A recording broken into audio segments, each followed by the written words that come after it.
Hi everyone, nubkeks here, and fresh off the presses, hot off the presses, I have info on Karato Foxhunter. He is going to be the upcoming fusion. You might have noticed we didn't hear anything about this. I logged on to Raid this morning and said, hey, there's a fusion preparation event. We haven't heard anything. Here is the info right now. It's going to be starting on the 10th of February, so that is in 3 days.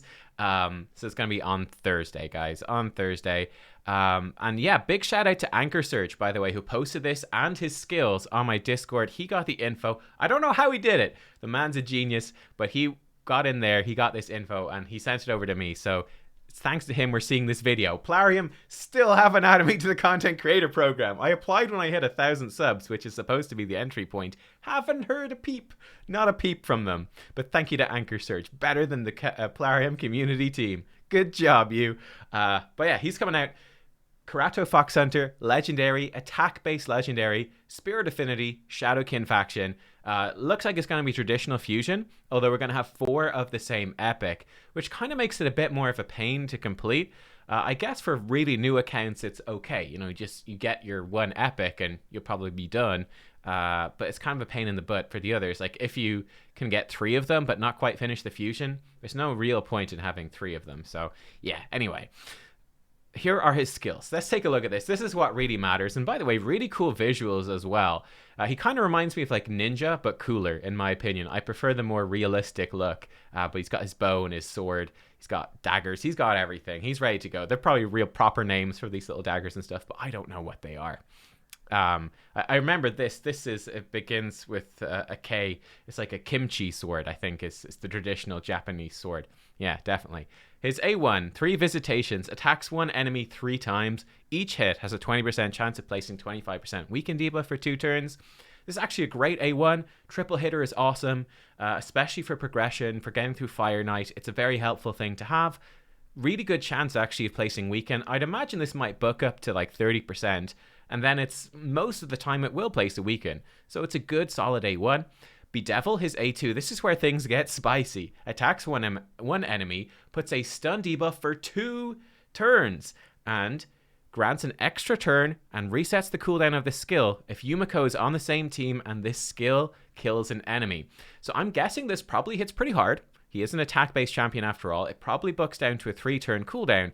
So if Yumiko, who we don't know who she is yet, but if Yumiko is not on the team, it's a single target hit, probably hits hard, and does a stun debuff for 2 turns. It's a pretty decent move. That's a decent move. It gets to be a good move when Yumiko's on the same team, where you could potentially kill someone and then stun the reviver or something like that in arena, which is quite a tasty move that you could bring in. Yumiko is another legendary that's going to be released alongside of this. I mean, Valentine's Day is coming up. It's probably the whole theme of, you know, couples. That's what I expect. I expect that to be the 10 times summon event, by the way, this weekend as well. I think that's what they did last year for Valentine's Day. They'll put out like a 10 times event for things like Minaya and Karanar. Sifi and Rotos, if we're super lucky, people will wail like mad.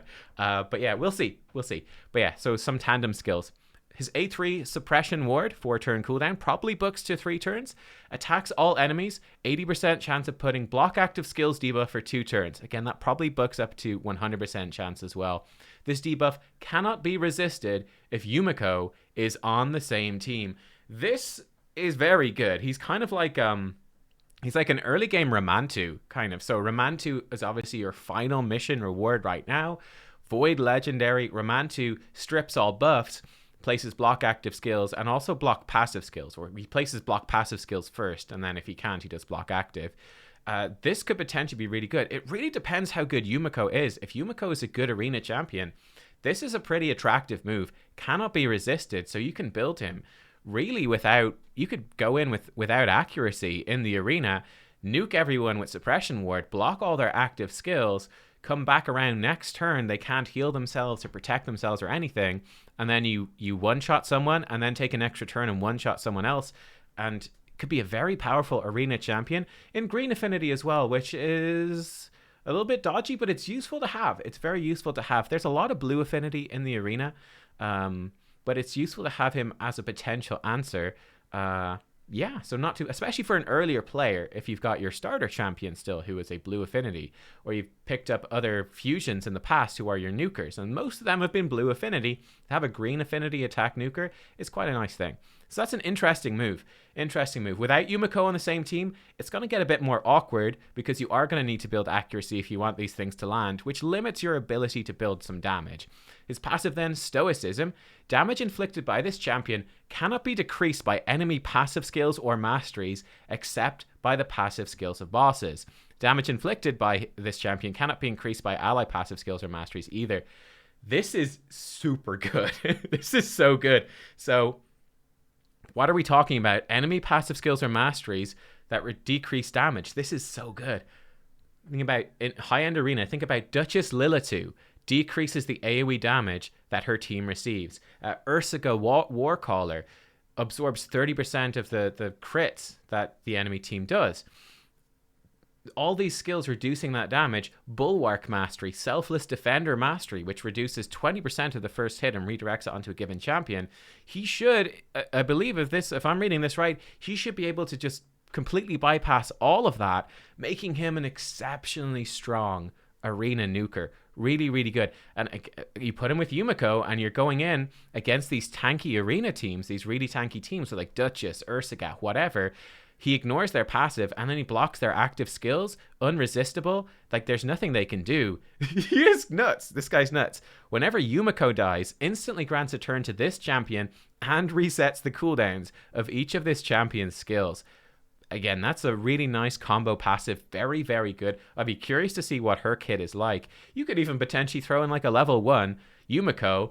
And hey, if the enemy team is faster than you and they kill her, but he doesn't die, like you've got a reaction accessory or 3 for him, but you let Yumiko die, he could just instantly jump the turn order and get his turn and go. Now, I don't know. It'd be interesting to test out if he would still get the unresistible debuff here if Yumiko is on the same team but just died. I don't know. I have no idea. Not on the test server, because Plarium has... I wouldn't be on the test server anyway. Don't have enough subs yet, but we'll get there. And then he's got crit rate in all battles, aura. So, honestly, yeah. Karato Foxhunter. This dude looks like an absolute beast. This guy is definitely a champion you want to get. You know, he's a spirit nuker, which is awesome. He's going to be great for the Shadowkin faction crypt, which is opened. He looks super cool, and this is a very unique ability. It's very awesome. Obviously, if you ever pull Yumiko, you're going to have a really powerful arena combo. Really, really powerful. Like, right into endgame arena, I think. If you don't get Yumiko, I think he'll still be really good as well. He's still going to be great. So, there you go. Karato Foxhunter. He is looking pretty hype. Let me know what you think. Are you excited for this guy? I certainly am. And thank you for watching. I'll see you next time. Bye-bye.